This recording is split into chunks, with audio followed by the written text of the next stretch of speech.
Well, good morning, everyone. My name is MightyStream, and I'm going to do your June the 28th spiritual principle a day in a meditation. I hope you're having a wonderful morning.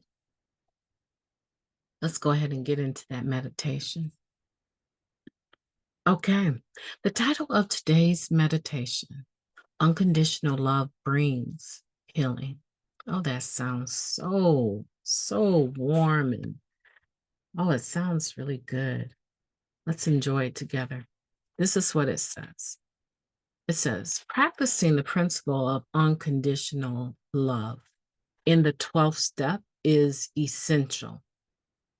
Nobody needs love without conditions more than a suffering addict. That is taken from the NA Step Working Guides, Step 12, Spiritual Principles.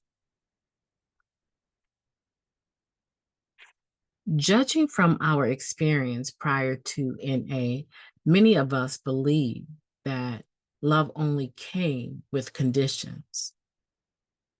That was often true in our families and in our relationships while using. We were loved as long as we got decent grades, were gainfully employed, looked presentable, or could talk our way out of an arrest. We internalized these messages and berated ourselves for not being good enough. We felt ashamed of our very existence. Many of us turned those feelings of guilt and shame outward. We judged others based on how we felt about ourselves. Thankfully, working a program allows us to examine and discard much of this damaged thinking. Members' willingness to love and support us without conditions makes that work possible. Their unconditional love helps us to climb out of that pit of despair and self-loathing. When we begin to work the 12th step, we get to pay that favor forward by giving unconditional love to other suffering addicts. Our self-esteem grows as we do esteemable acts. As one member shared, after taking a meeting into the local jail every month for a year, I began to believe that maybe I was a good person, worthy of love too. Learning to practice unconditional love is a process. The love of other members sustain us along the way. In one member's experience, if I'd had to wait until I loved myself, I might not have made it. A firm hug outside a meeting, sharing our story at an H&I meeting, giving newcomers rides, even a friendly smile of recognition. We give and receive these acts of love without conditions, and it keeps us coming back. Today, I will give away the unconditional love that was and is so freely given to me. Let's take a moment of silence followed by the wee version of the Serenity Prayer. Moment of silence now, please. Thank you. God, grant us the serenity to accept the things that we cannot change, the courage to change the things that we can, and the wisdom to know the difference. Just for today, please and thank you. Powerful meditation, powerful meditation, talking about unconditional love that brings healing. And I really appreciate this because it talks about the unconditional love of other members. See, because when we first get here, we're judging ourselves. We have this ideal of who we were and who we need to be.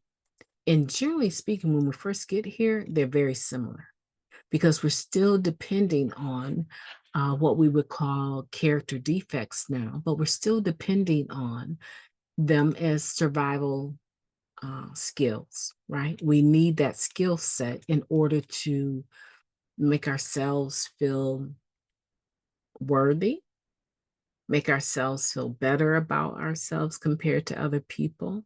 So we're still in that mindset of this false image of who we need to be, right? So what happens though is we begin to recover, we start to see and understand that a lot of that was a facade. It was a mask. And what did we learn? We learned in the basic text that the masks have to go. And so now we're left with this reality, this understanding about ourselves that a lot of who we presented ourselves to be was false. So now what happens?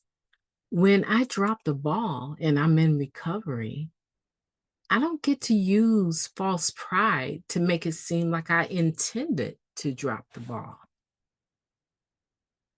I didn't want to do that anyway. So I told you that. Yeah, you might have told the person that you really didn't want to do it, but you agreed to do it. And so now in recovery, I don't get to act like, you know, it's okay that I dropped the ball, that I didn't do what I said I would do, and become haughty and prideful about the fact that you have the audacity to check me about it. No, we find now in recovery, we don't get that luxury of lying to ourselves or others, of using character defects to make ourselves look better and feel better in a situation where we know beyond a shadow of a doubt that we did not do or say or behave the way that we should have in accordance with spiritual principles. And so today, we feel the weight of that pain. We feel the weight of that compromise. We feel the weight of that deceit. We feel the weight of that lie, of that cheat, that misbehavior. We feel the weight of it in its fullness. And we can be hard on ourselves sometimes in that state.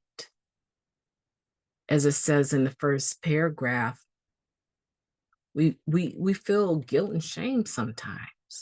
But it is the love of the other members, the love of the fellowship that can bring us through, because they have the insight to know that you're okay, you messed up, but don't use about it.